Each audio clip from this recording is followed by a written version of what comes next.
Right, morning all. Hope you're all well. Welcome to another session of client operating systems. Today we're going to be looking at installing Windows. I think in our previous session we just naturally introduced the module, looked at the different aspects of the Windows 10 operating system in terms of the different versions that are out there, the distinctive features associated with the actual operating system at large, and naturally just looked at obviously the graduation from the different types of Windows operating systems that initially existed. So in today's session, we want to look at how to successfully install the Windows 10 operating system. I think it's something that you should have done in your computer architecture module. Like I've mentioned in the previous session, that you'll discover that most of the content associated with this particular module is literally overlapping from your computer architecture environments. You will also discover that certain content, like we mentioned before, is applicable from your cybersecurity module, as well as your network architecture module in terms of content there. So again, like I mentioned before, the whole concept of the installation process, most if not all of you are already familiar with it. I think the only difference is that as far as today's session would go, is just looking specifically at the distinct terminology that is used in terms of installing this particular operating system. And like I mentioned in the previous session as well, that you'll discover that once you're familiar with this particular OS installation or configuration or usage or maintenance or optimization, whichever way you look at it, of any other operating system out there will literally be one and the same. I think the interfaces, like we've mentioned before, slightly different, but at the end of the day, the underlying architecture of what the OS is all about is distinctively the same across all operating systems that are out there. So regardless of you using an open source, closed source, you using something that is distinctively designed from or for a command line interface or command-based environment or graphical user interface, whichever way you look at it, ultimately it's all one and the same. And again, preferences dependent on what you're comfortable with and environments in which you're using these particular operating systems in. So what we're looking at is the choice of installation in terms of the actual method you'd incorporate, the type of installation that you want to distinctively go with, performing both an unattended and attended installation, looking at some of the basic tools that Windows 10 offers to avail for appropriate installation, especially when you're looking at multiple computer systems and from a remote configuration, working with images, and obviously implementing a Windows to go. So that's the aspect associated with content we'll be looking at as far as today's session there is concerned. So let's see if we can just create our notes as we go along as usual. Right, so there we go. So we're looking at basic installation methods. All right, so this is just looking at what type of media you'll be using as far as installing your operating system there is concerned, as well as looking at what distinctive methods would be applicable depending on the environment that you're in. So I've already mentioned what an operating system is all about, obviously the different functions associated with the OS.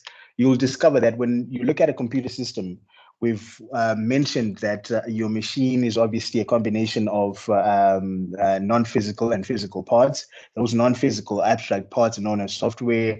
And the hardware is also associated with the physical configuration associated with your machine.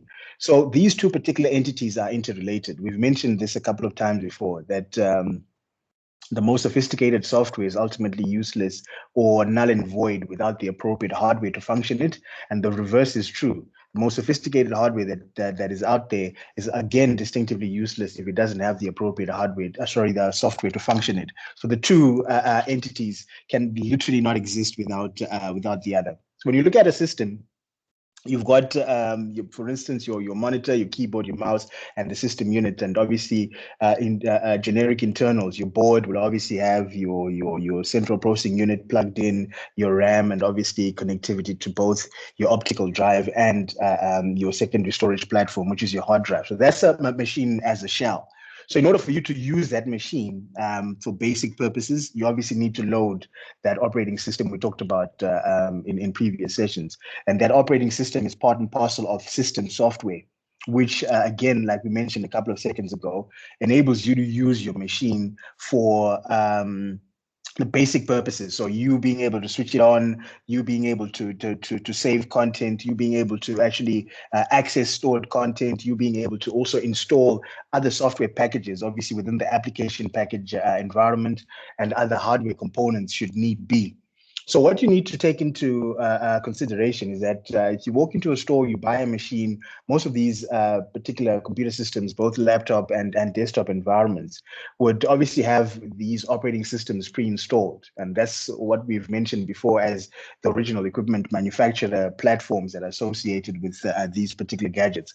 But in certain instances, you get a machine that is just a shell or just has the hardware that you'll need to use, or ultimately you want to distinctively run your own operating system on these particular machines, whichever way you want to go at it. So it's important to understand which particular installation methods are applicable in whichever environments that you've got, and ultimately how they would literally assist, whether it's a speedy installation, or whether it's an installation that is looking at creating an image from, or more or less taking an image from another machine and installing it on yours. The list will go on and on. So you've got three distinctive types of installation methods that exist, or three common types of installation methods that you'll find as far as your Windows environment is concerned. So here we're just going to go and mention that your Windows 10 installation methods.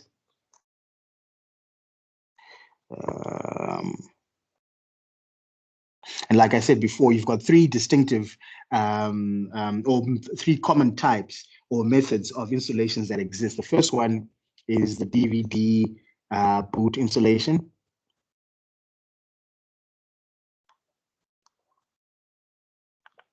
And the second one would be your distribution share.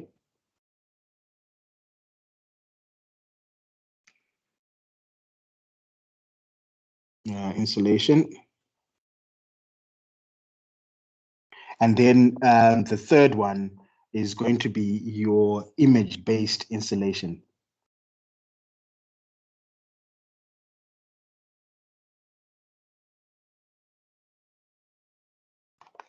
All right, so those are your three most common types of installation methods that you'll find as far as your environment would go: DVD boot, distribution share, and naturally image-based installation there. So when you look at the DVD boot installation, this one is literally the least suitable method, especially when you're looking at a large volume of computer systems. So for instance, if you look at the machines on campus in the different computer rooms that are present there, you've got about probably 20, 25, 30 odd machines per computer room. If you're going to be using the DVD installation method, that means that you'll need to plug in your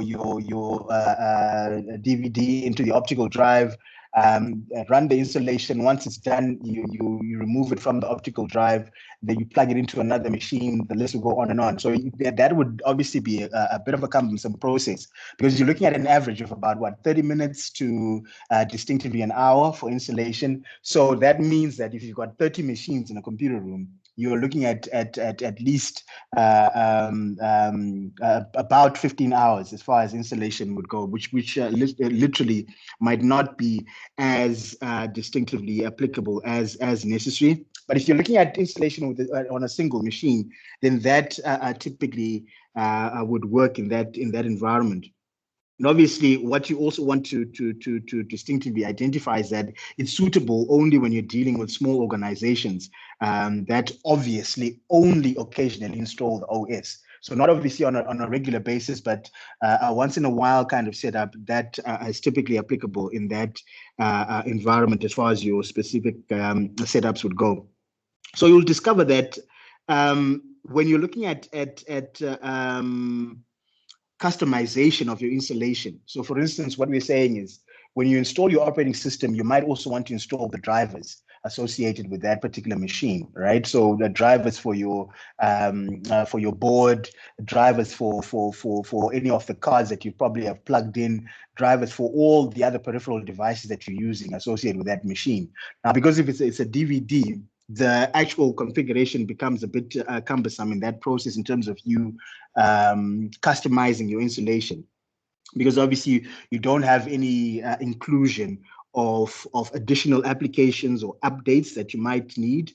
But literally, you'll discover that if you want to add drivers, obviously your default go-to now, as far as the device is concerned, would be your USB thumb drive or other removable storage media that don't fall within that same category. So obviously an external hard drive can fall within this particular platform as well. So to speed up the actual installation from a DVD boot configuration, you obviously can use faster media like your USB storage platform. I think most of you might have already done that when you're looking at that computer architecture module, as far as one of the practical sessions there is concerned, that obviously instead of using an actual DVD, you created a bootable thumb drive that literally kind of sped up installation. Obviously, when you compare it with your optical drive, you've got that particular optical disk having to spin, and that whole concept of the mechanical configuration in terms of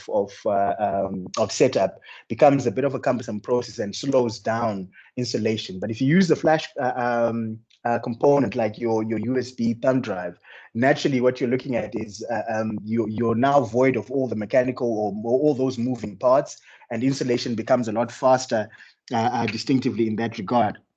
So the USB interface on modern machines is typically much faster than the actual DVD drive that you find as far as your specific setups there is concerned. So that's your DVD boot installation. They still call it a DVD boot, but in all honesty, the appropriate hardware component or storage component to use in this regard would obviously be your flash drive, which makes it a lot faster as far as installation is concerned, and also enables you to customize your installation by adding drivers and updates should need be, as far as your basic installation there is concerned. So that's the DVD installation that you're distinctively looking at. And then with the distribution share, this one now requires machines to be booted into what is known as the Windows pre-installation environment, or the Windows PE. All right, from obviously a removable storage platform such as your thumb drive, again, that then distinctively runs the Windows installation from a distribution share, which is obviously which would typically be sitting on your servers. All right, so this is typically an example of a deployment of an operating system within a networked environment, more often than not, obviously using your distinctive server as the central gadget or device or machine that is responsible for availing for installation in that regard. So once again, your distribution share installation requires computer systems to be booted into the Windows pre-installation environment. And again, that particular term is also known as Windows PE, from a removable storage, and then obviously that particular OS or your setup file is then typically run from your Windows installation. That typically would be sitting in the distribution share, which is obviously going to be on your servers. So with this particular PE, it's limited to a version of Windows that is loaded from removable storage during that installation process. So obviously that typically means that your removable storage would obviously be either the optical drive that we mentioned a couple of seconds ago, or your optical drive, or your flash drive, as far as configurations would go. So this installation, as far as the actual files on the distribution share are concerned, these are created by what is known as the Windows System Image Manager, or SIM, SIM, as far as your configurations would go. So here, I think maybe we can quickly plug in with the distribution share. You're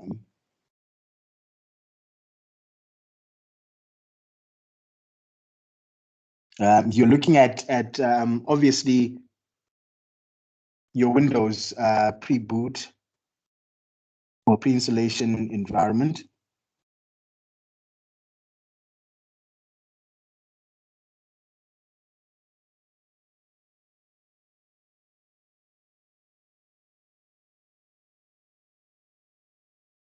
Also known as your Windows PE.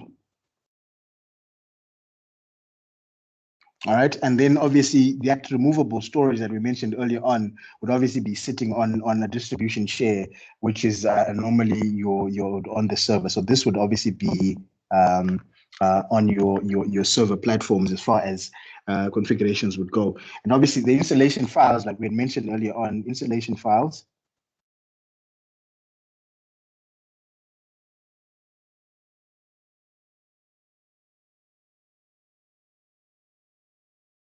On the actual share itself, normally created by your Windows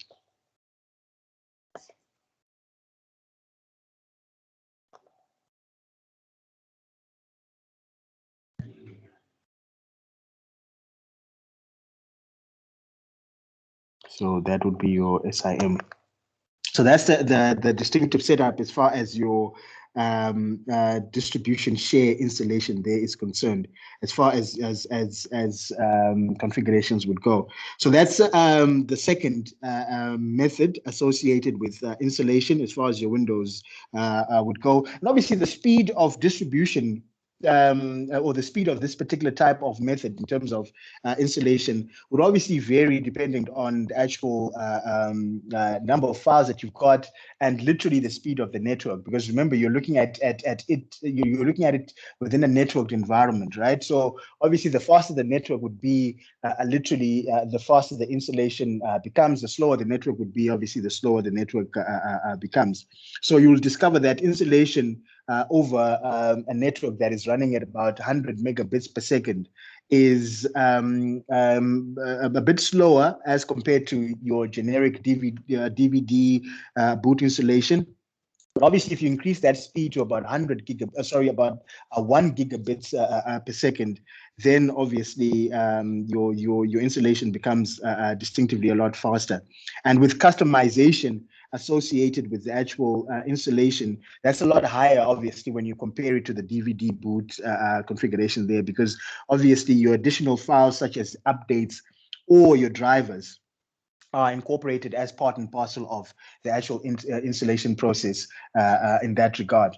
And then the third one that you've got is your image-based installation. Now, remember, an image is distinctively a copy of a previously prepared operating system that obviously has been copied to a distinctive file. That's what an image is all about. And obviously, more often than not, these particular image or images stored or configured in ISO format or in ISO format, as far as configurations would go. So anything that is a .iso, as far as your particular file formats would go, would obviously link directly to a generic image as far as your specific setup there is concerned. So an image is distinctively a copy of a previously prepared installation or operating system that you just deploy directly to a machine to make it a lot easier as far as generic configurations would go. So just to give you an idea, if you're sitting with an HP 6300 micro tower, for argument's sake, that particular a full installation of that particular system unit or that particular desktop would have the actual operating system itself, all updates installed, as well as all the drivers that are necessary as far as proper functionality of that particular computer system would go. So we've got a specific brand here. We've got a specific model. It's an HP 6300. I think this is some of the common versions of this particular system unit that you use for your practical sessions as far as computer architecture is concerned. So looking at that particular machine, right? You've got that full installation we talked about earlier on, that you've got the operating system installed, you've got the updates installed, you've got all the drivers for that specific type of machine installed as well. So you are sitting with, for instance, 50 more machines that are exactly the same model, exactly the same configuration. So instead of having to run your installation on each one of these 50 machines, even if you're running a distribution share installation, instead of having to then install the operating system, then after you install the operating system, you then manually install the drivers. After manually installing the drivers, you then manually install your particular updates. You can have one distinctive image from this completed installation of that particular system unit, and then you can deploy it across the 50 machines without the need of having to manually run installation processes across the board. So which would mean, in order for you to do that specifically or appropriately, you create an image of the already existing machine that you then deploy across the 50 computer systems. So once installation takes place, the operating system is installed. Immediately after the operating system is installed, the updates are installed. Immediately after the updates are installed, then obviously your particular drivers. You don't literally have to manually install those particular configurations there. So if you look at it from a different point of view, an image-based installation requires you to obviously create a customized image that would obviously apply to each distinctive machine that is in your environment as far as your configurations would go. And you'll want to remember as well that this particular type of installation becomes the fastest of the three.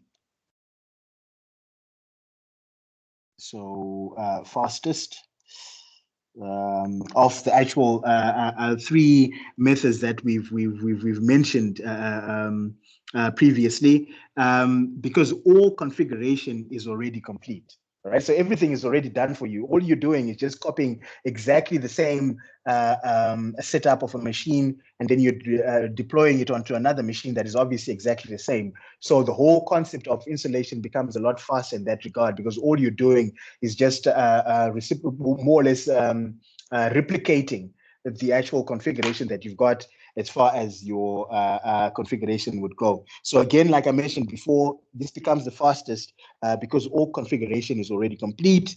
And then you'll obviously, if you want to look at it from a different perspective, you may need several images, obviously for different types of users. So this is where the discrepancy is. If you've got one generic type of user, for instance, let's just say the students on campus, then you're good to go as far as your image is concerned. But then if you're installing this particular operating system for machines that students are going to be using, and there's another set of machines that probably the admin guys are also going to be using, then there's going to be another set of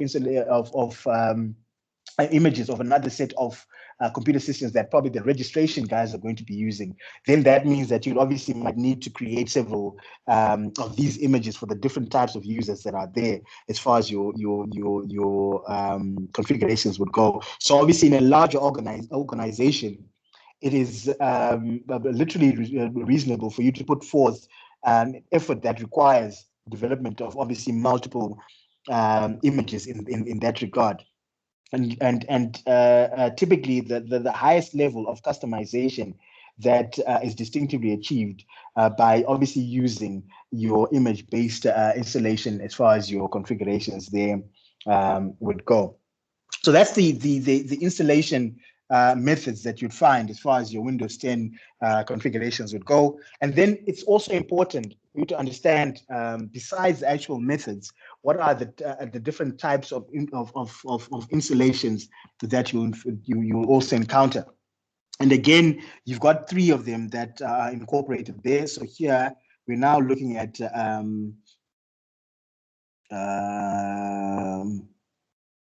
your Windows 10 installation types now.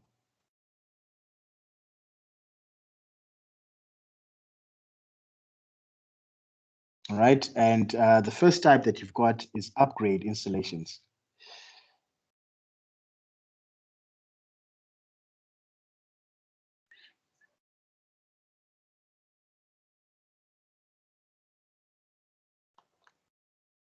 So if you remember when we were discussing the first, when we were looking at the first lecture for this particular module, we looked at the different versions of Windows 10 that are there: your home, your professional, your enterprise and education as typical examples.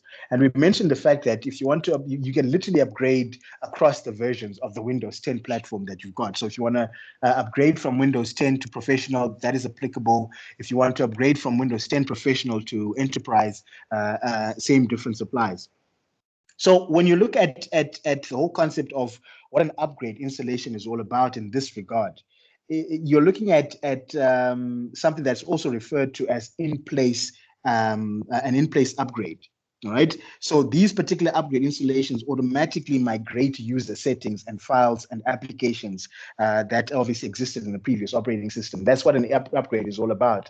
You don't literally have to look at reincorporating your settings, reincorporating your files, reincorporating or reinstalling your applications. You're just literally migrating from one particular version or type of operating system to literally the other. So it's important to understand now that when you look at these particular upgrade installations, for instance, if you're going to be moving from 8.1 to Windows 10 as a typical example, all your like we said before, all your user settings and files are obviously retained as is. Obviously, all your applications that are initially installed are also incorporated. You might discover that that compatibility troubleshooter might run just to check which particular applications might not literally work accordingly with the new operating system that you've installed. But ultimately, everything else should remain the same. The only thing that changes is the actual operating system that you're distinctively using. You'll be distinctively using. But now it's important to understand that when you run these upgrades, right, you are literally supposed to be looking at upgrading from upgrading from one particular an equivalent version to an equivalent version. So the upgrades must be literally on an equivalent version platform if you're looking at two different operating systems. So assuming we've got Windows 8.1, if you want to upgrade to Windows 10, the version of Windows 8.1 that you're using is the one that is directly upgradable to exactly the same version in Windows 10.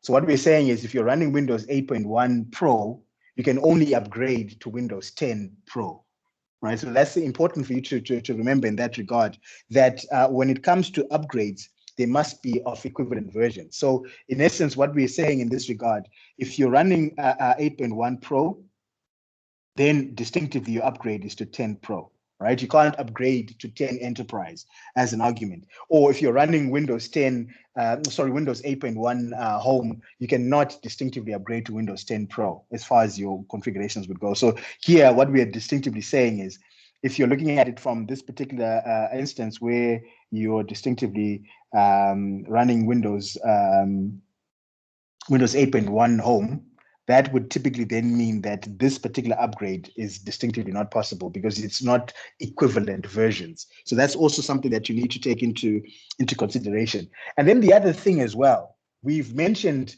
certain literatures looking at versions and editions. So a version is obviously the actual type of operating system that you've got.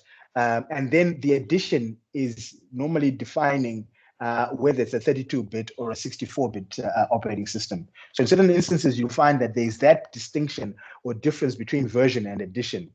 Some literatures might want to use these particular terms interchangeably, but it's important also to understand that if you're running a Windows 8.1 on a 64-bit version platform, you can then not upgrade to a 32-bit version because obviously that configuration is already mismatched in terms of underlying architecture as far as configurations would go. So again, that upgrade is also supposed to be important in that regard. In certain instances, if you're running a 32-bit version, it's also a bit of a cumbersome process for you to then upgrade to a 64-bit version without running a clean install or without completely wiping out your computer system to install the new OS as far as your configurations there would go. So it's important for you to remember that particular fact as far as your upgrade installations they are concerned. And again, just for you to remember, if you're looking at a direct upgrade from the previous Windows to Windows 10, you're looking at the minimum of Windows 7 Service Pack 1 that you can literally directly upgrade to Windows 10. Same difference would apply for 8.1 as well. So the direct upgrades you can get as far as your Windows operating systems is concerned is all the way back to Windows 7 Service Pack 1 or Windows 8.1 to your direct Windows 10 configuration there, as far as setups would go. So remember, when you're running an upgrade installation, you actually have to run the setup file, right? You actually have to typically run the setup.exe file as far as your installation files they are concerned, which means that you cannot use image-based installations when you want to perform an upgrade. So very important for you to remember that when you're looking at installing using an upgrade installation or looking at upgrade installations, you obviously need to actually run the setup file or literally double click on the setup file in your GUI environment in order for you to actually successfully run that distinctive upgrade. You literally cannot then use image-based installations when you want to perform an upgrade as far as your Windows 10 configurations there is concerned. So you'll find that only your DVD boot installations and your distribution shares will have the setup file. Your image installations don't have your setup file. So if you go back here, it means that what you're looking at in this regard, as far as your configurations would go, is that your DVD installation will have your setup.exe incorporated. Same difference would go with that one there with your setup.exe, right? But obviously with your image-based installation there, you don't have that incorporated because remember, you've already just copied an image exactly as it is, and you're just deploying it onto a computer system exactly as it is. So if you want to look at it from a layman's point of view in terms of what images are all about, when you copy an image, you've taken it exactly as it is from one machine, right? And then you're plugging it into a machine that has got nothing on it. So it's more or less as if you're just distinctively copying all those files from the images and then obviously extracting them onto the hard drive in order for that particular machine to function. There's no setup file that actually installing or you're running when you're distinctively looking at images. It's just copying the setup exactly as it is, or the image exactly as it is, of already working machine and plugging it into a machine that has nothing on it in order for it to become a machine that obviously has your operating system as well as the drivers we talked about, and obviously the distinctive updates that are there in order for you to distinctively use. So that's what your upgrade installation is all about. Just ensure that you remember the fact that you've got that that path associated with your upgrades that is supposed to be the same versions, and obviously you want to also mention that the same additions in terms of it being 32-bit to 32-bit or 64-bit to another 64-bit as far as installation there is concerned. So that's your generic upgrade installation. And again, also remember that you need to actually run the setup file in order for you to successfully upgrade. And this is applicable when you're running, like we mentioned a couple of moments back, your distribution share as well as your DVD installation in that regard. So obviously you'll discover that most computer hardware and software are already compatible with Windows 10, but in certain instances, you'll discover that in certain business environments, you should then also verify that all applications are compatible before upgrading, because you'll discover that in business environments, you might have proprietary or customized or bespoke software that has been distinctively designed to function perfectly or seamlessly on a specific operating system. For instance, let's assume Windows 8.1 or Windows 7. The moment you want to look at upgrading now, you'll discover that that same application might not run properly on Windows 10, even if you run compatibility settings as far as your particular configurations would go. That's the reason why it's imperative that when you're in a business setup or in a business environment, it's always important for you to then check which applications will still be compatible with the operating system that you want to upgrade to before you upgrade. Because remember, you want to avoid wasting time and resources, both economically and technical resources there, by upgrading and then only discovering that one of the main applications that you use as a business is not running appropriately or will not run at all as far as the new or operating system there is concerned. So very important for you to take distinctive cognizance of in that regard. And then the second type of installation method that you've got, which is what most individuals distinctively use, is the clean installation. So this one is distinctively hassle-free, if you want to look at it from a different point of view, because with this particular type of installation, you are distinctively wiping everything off your machine. So you remove everything from machine, you reformat your particular drive, and then obviously you install the actual operating system that you require. So it's as if your machine comes with nothing and you're starting from scratch. That's a typical example of what your clean installation is all about. You're wiping everything, all user settings, all initially installed operating systems, all files that were initially stored are distinctively wiped, and you're going to have to reformat your hard drive.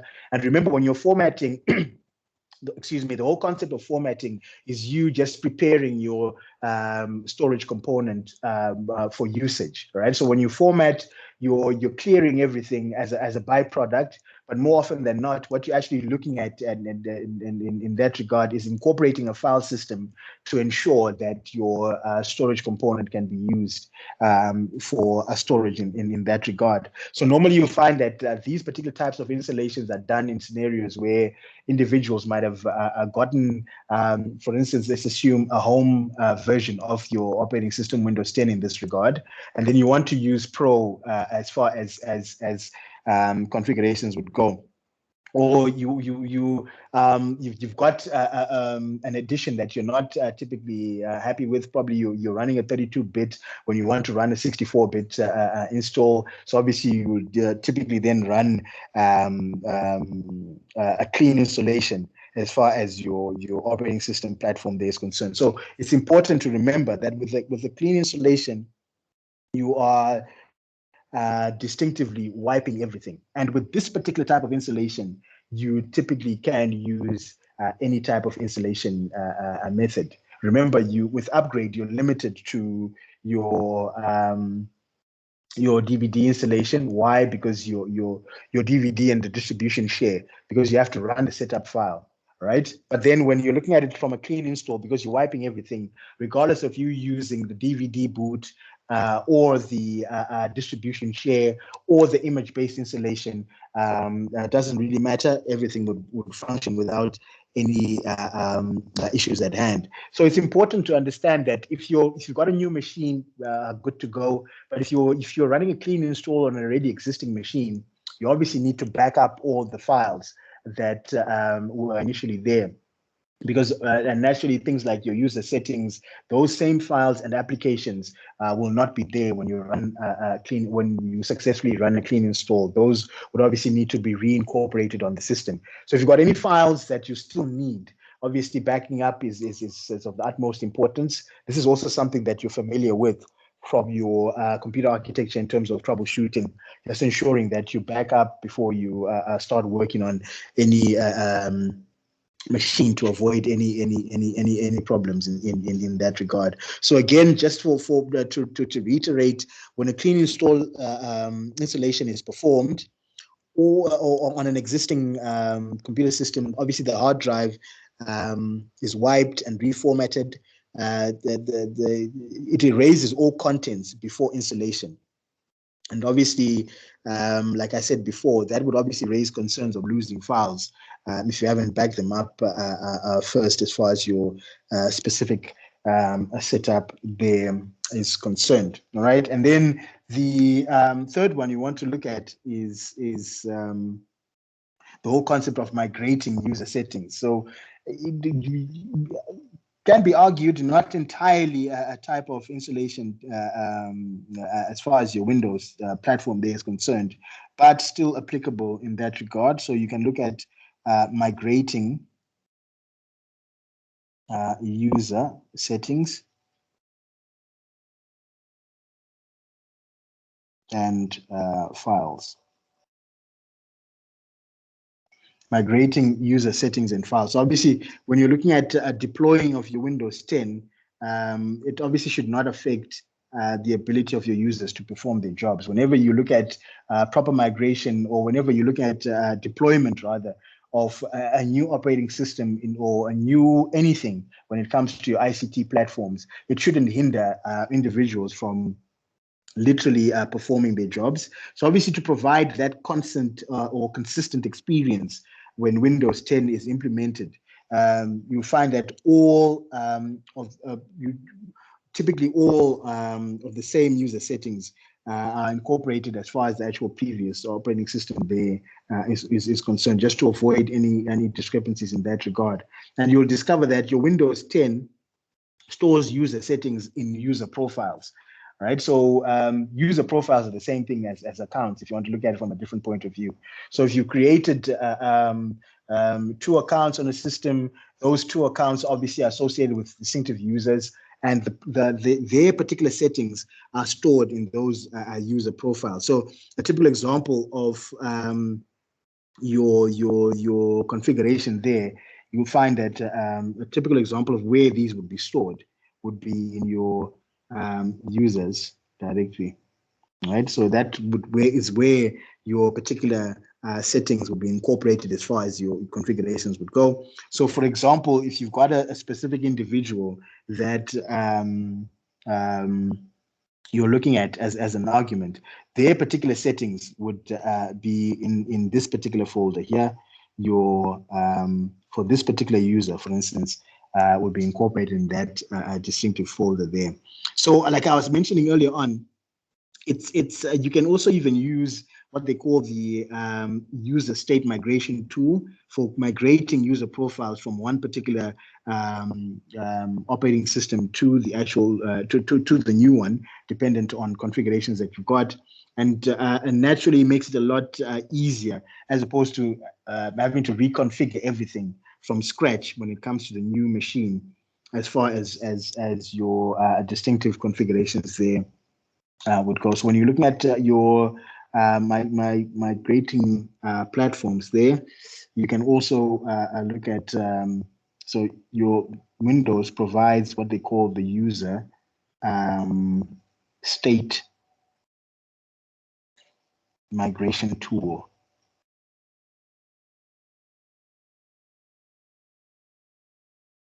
Right, which is also known as USMT. And like I mentioned before, this is used for migrating user profiles to Windows 10. So it's literally a set of commands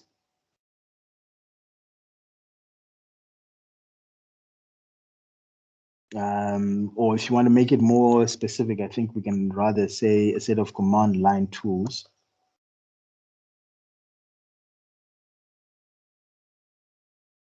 That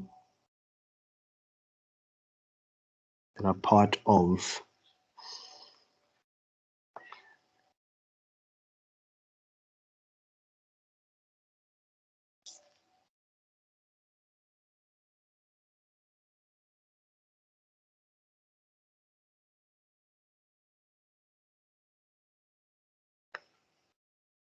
Windows 10 assessment and deployment toolkit.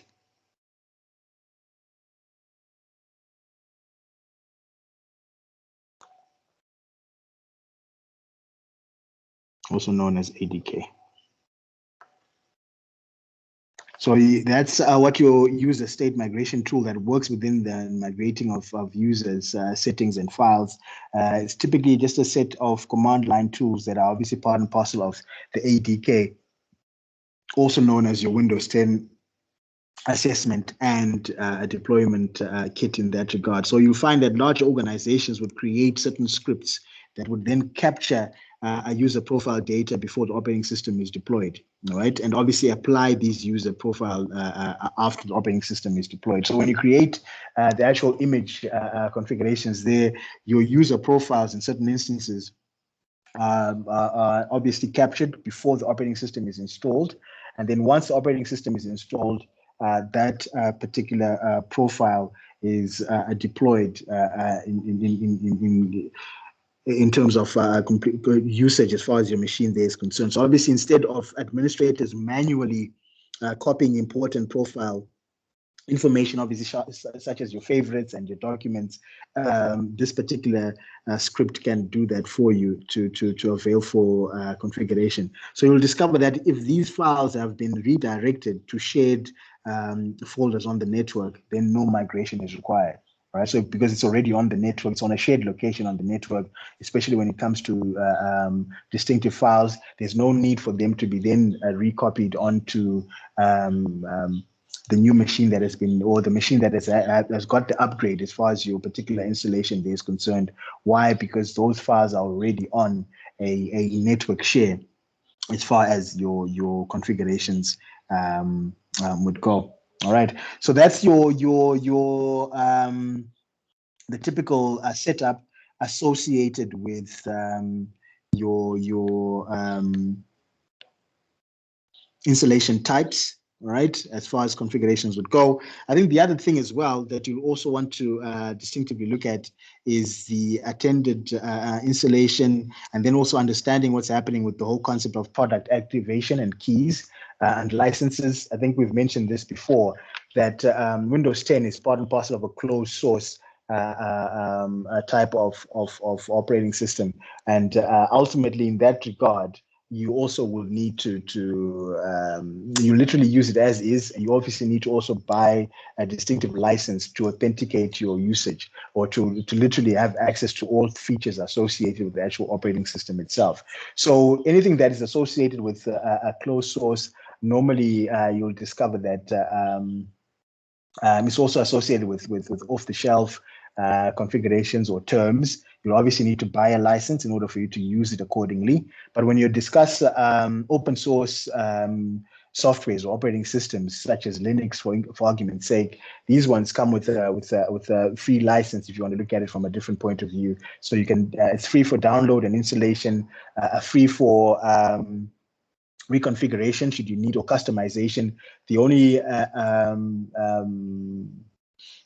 ask in that regard is for you to obviously make available your particular contributions in that regard. So if you customize it, you also want to make it available for everyone else to be able to use. That's what open source is all about in that regard. So it's important to understand what's happening with your product activation, and then look at the different types of activation methods that distinctively exist in that regard. So this would fall under attended installation.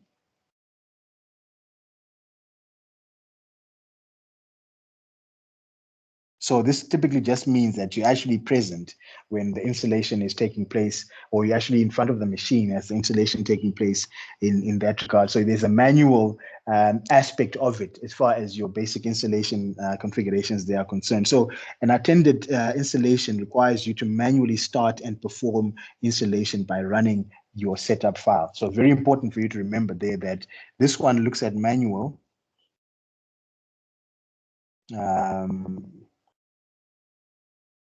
Start and perform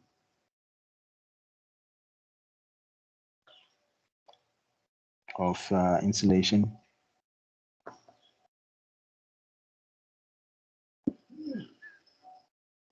And obviously, this is by running your setup file. Your setup .exe. That's what an attendant installation is all about, right? So it's by running that setup file, manually running that setup file in that regard. So obviously, you perform a DVD-based installation by running that setup file of obviously the Windows 10, or you perform a distribution share by running the setup file. I think we've already mentioned this. So when you're looking at it from this perspective, with a DVD installation, the setup file is obviously being run from the storage media that you've got, either the optical drive or your USB thumb drive that we mentioned earlier on. And if you're looking at it from a distribution share, the setup file is actually being run from the network share in that regard. So it's important for you to take cognizance of that particular fact in that regard, as far as these particular installations would go. And then when you discuss the product activation now,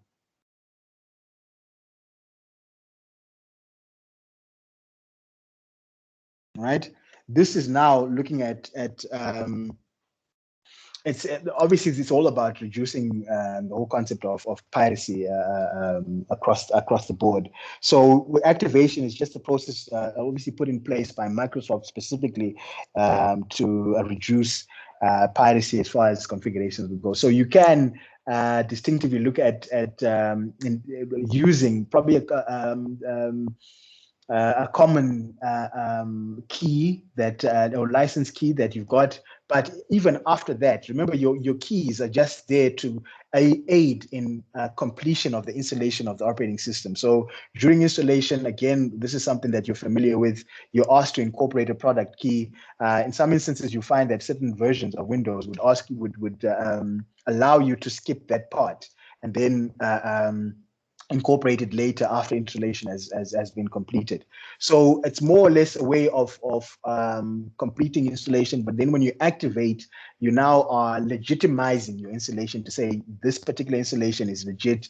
The license has been distinctively bought from Microsoft, and ultimately you are allowed to distinctively use that particular software without any issues at hand. So product activation, like I was saying a couple of seconds ago, it's just a process put in place by these particular institutions to distinctively reduce piracy. So you'll discover that in certain instances, if it's not activated, right? If your Windows 10 installation is not activated, then you find that some of the features might not be available for use. Right, so you normally find that I think it's also applicable if you look at the Microsoft Office suite as well. That if you install Microsoft Office, your 2019 as a typical example, if you don't activate it, you'll find that certain features within that particular software suite are not accessible as far as usage there is concerned, and it becomes a bit of an issue in that regard. So you'll find that at a minimum, some personalization features are distinctively disabled, but you'll discover that older Microsoft operating systems were quite tricky in that regard, because it would distinctively force a shutdown every 60 minutes if your system is not activated, which obviously becomes a bit of a nuisance as far as usage is concerned. So it was a indirect way of forcing you to literally get or to ensure that you actually get your product distinctively activated to avoid any discrepancies that might arise. So obviously, there's not much that you need to look at when you're looking at activation. Really, it's all about just incorporating the right key, or literally connecting to the net to have the key that you initially installed or incorporated verified in that regard, as far as your particular setup there is concerned. So you find that larger organizations would obviously work with volume licenses. I think we've discussed this before in the previous session, right? So the volume license agreement allows for 3 types of activation. So when you look at your volume licenses, right, you've got 3 types of activation that distinctively exist. I think I got the right spelling there for licenses in this regard. I think that should be an S there in that regard. So volume licenses allow for three types. So you've got what is known as MAK, which is short for multiple activation key.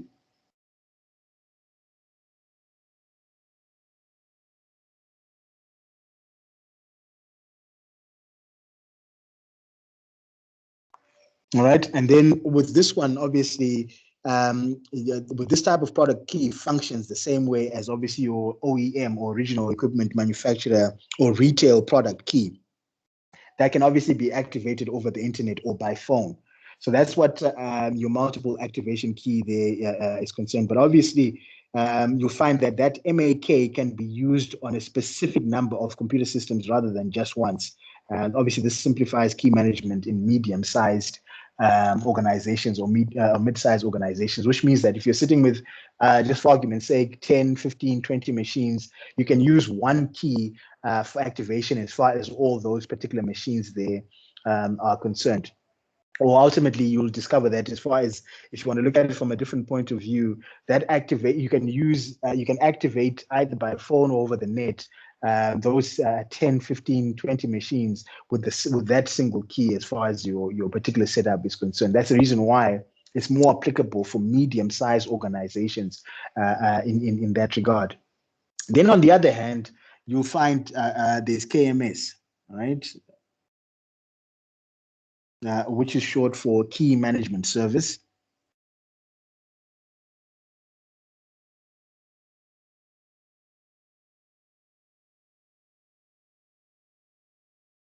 And in this particular type of configuration there, it now requires you to install that management service on a computer system to act as a central point for product registration of your internal network. So normally you might look at you incorporating this on an actual server within your network environment, and that server is the one that is responsible now for activating your particular machines or your particular clients in that regard. Because remember, the moment you're looking at it from a server perspective, you're now dealing with a client-server relationship. So you've got these clients now that are running your Windows 10 operating system that obviously will need that particular activation we've been talking about, and that activation is gotten from this particular server. So you've got a KMS server that will obviously sit within your network environment that is then responsible for activating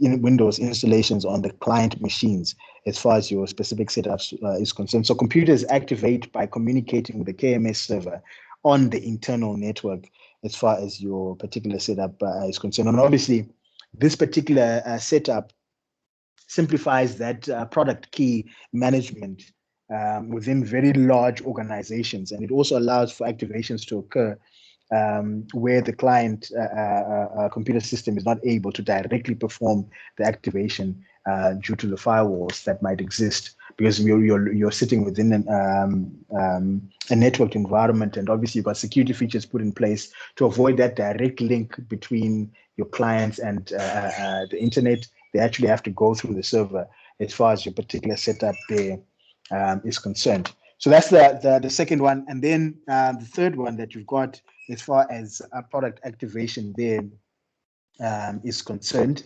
is your Active Directory based activation. So your AD based activation. So Active Directory. I think this is something that you might also have already touched on in your network architecture, just understanding what Active Directory is all about as a network model based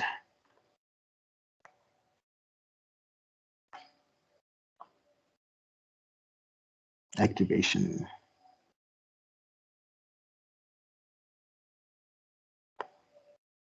All right, and then obviously in this particular instance, obviously if computers will contact an Active Directory domain at least every 180 days, you can implement your AD-based activation. Obviously, computers in this particular environment activate by communicating with Active Directory rather than a specific server.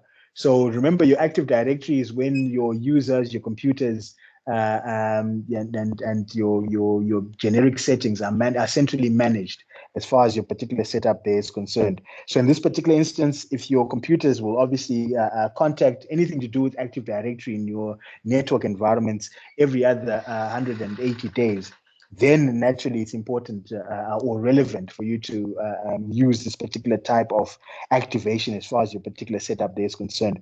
So it means that your computer systems literally activate by communicating with Active Directory rather than a specific server like your KMS server that we just mentioned earlier on, as far as your configurations would go. So obviously this particular option for activation was distinctively introduced with Windows 8. Obviously on newer operating systems, so 8, 8.1, and 10 are applicable in this regard. And it's literally an improvement over KMS because there's no need for communication with a specific server. All right, there's no need for communication with a specific server in this regard, as far as your specific environments there are concerned. All right, so I think that does that in this regard.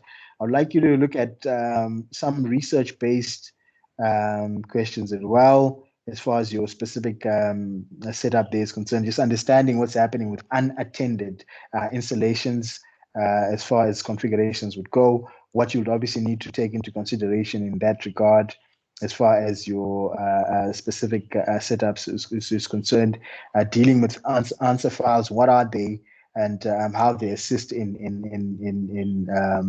configuration as far as your setup would go, and then also delve a bit deeper into what's happening with image-based installations as far as configurations there are concerned. All right, so I think that should do that for us. Let me look at research in this regard. So look at some basic research, and then as far as that research is concerned,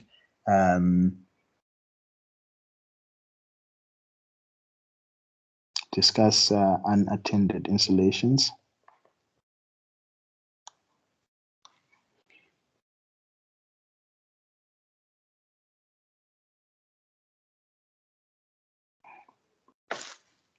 All right, so discuss your unattended installations in that regard.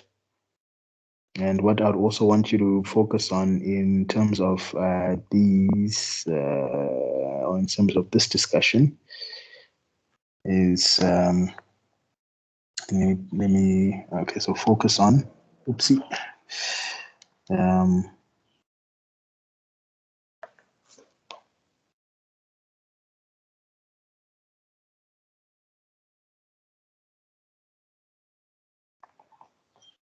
Focus on answer files.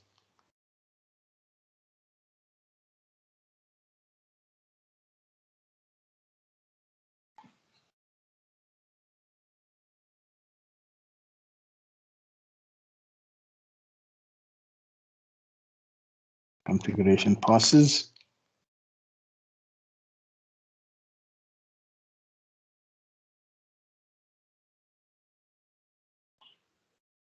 And then second question there, again, discuss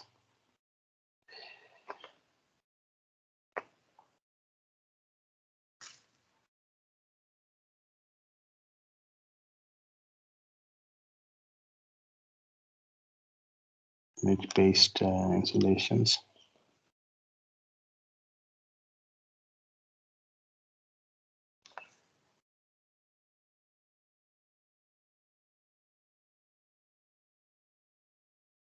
And here also focus on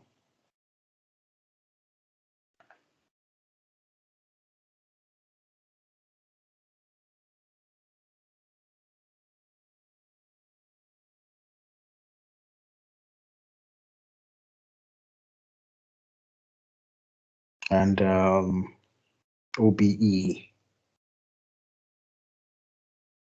I think let's rather do it this way. Focus on oopsie and audit mode. This should be C.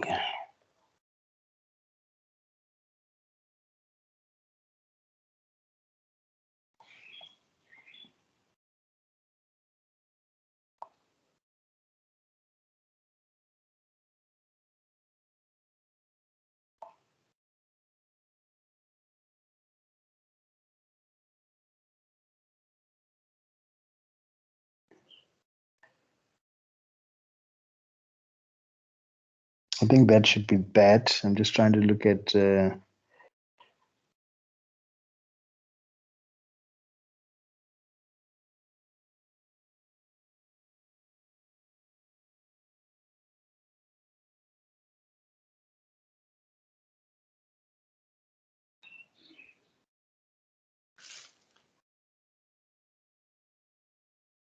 so for your research also, I think just also look at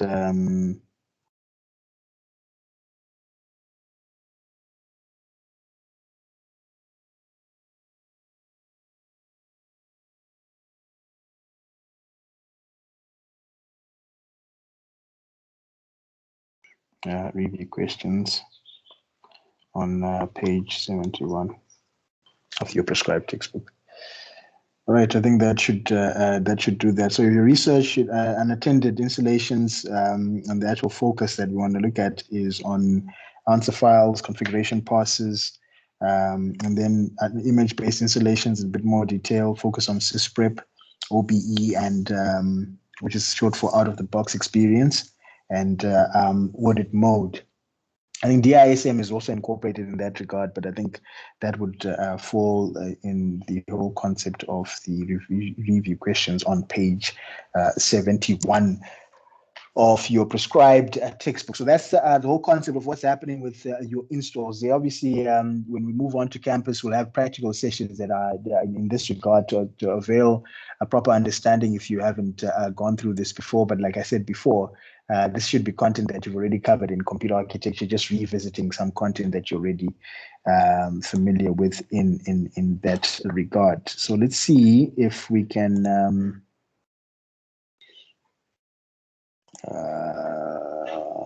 what's this? Yeah. All right, so do we have any questions, contributions, or concerns from anyone on the floor? I think your mic's unmuted now. If you want to say something, unmute your mic and let's hear it. Otherwise, you can also feel free to use your the chat section to ask questions there. Do we have any questions, contributions, or concerns from anyone on the floor? Questions, contributions, and or concerns?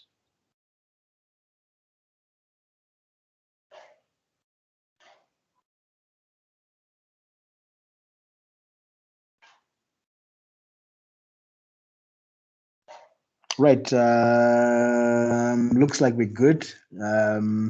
So I'll be uploading this onto the on the YouTube channel as well, and then possibly also sending you the notes that we just created in this particular session and later on. Should you end up getting any questions or end up coming up with questions that you need, just pop me a mail, and then, or that you need attended to, just pop me a mail, and then we'll engage ourselves accordingly on that platform. But otherwise, thanks for coming through. Stay safe, keep smiling, be of good spirits. We'll see you in the next one. Cheers.